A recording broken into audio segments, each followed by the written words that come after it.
សម្រាប់ប្រៀបដូចជាផ្កាអញ្ចឹងការបន្ទាប់ពីរីកហើយគឺវាសពោនមានន័យថាវានឹងធ្លាក់សម្រាប់មកវាបន្តិចម្ដង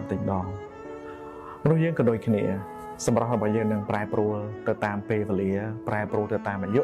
និងតាមវ័យប៉ុន្តែអ្វីដែលមិនប្រែប្រួលអ្វីដែលរក្សានៅនោះគឺគុណតម្លៃនិងគុណធម៌ហើយជាពិសេសទៀតគឺការផ្ដល់នៅការគោរពនិងក្តីស្រឡាញ់ចំពោះគ្នាដោយមិនផ្ដោតទៅលើសម្រស់ខាងក្រៅប៉ុន្តែគឺយើងមើលឃើញសម្រស់ពីខាងក្នុងមានន័យថាអត្តចរិតគុណធម៌ឬគុណតម្លៃរបស់បុគ្គលរៀងៗខ្លួនហើយអ្វីដែលជាពិសេសនោះទៀតខ្ញុំគិតថាជារឿងអស្ចារ្យនៅពេលដែលយើងរួមរស់នៅជាមួយនរណាម្នាក់ដែលមើលឃើញគុណតម្លៃខាងក្នុងរបស់យើងរួមរស់នៅជាមួយនរណាម្នាក់ដែលចេះគោរពឲ្យតម្លៃយើងលើកកម្ពស់យើងមិនត្រឹមតែសម្រាប់ខាងក្រៅនោះទេប៉ុន្តែលើកកម្ពស់យើងមើលឃើញគុណតម្លៃខាងក្នុងរបស់យើងនេះគឺជាបុណ្យកុសលដ៏ធំធេងហើយអរគុណច្រើន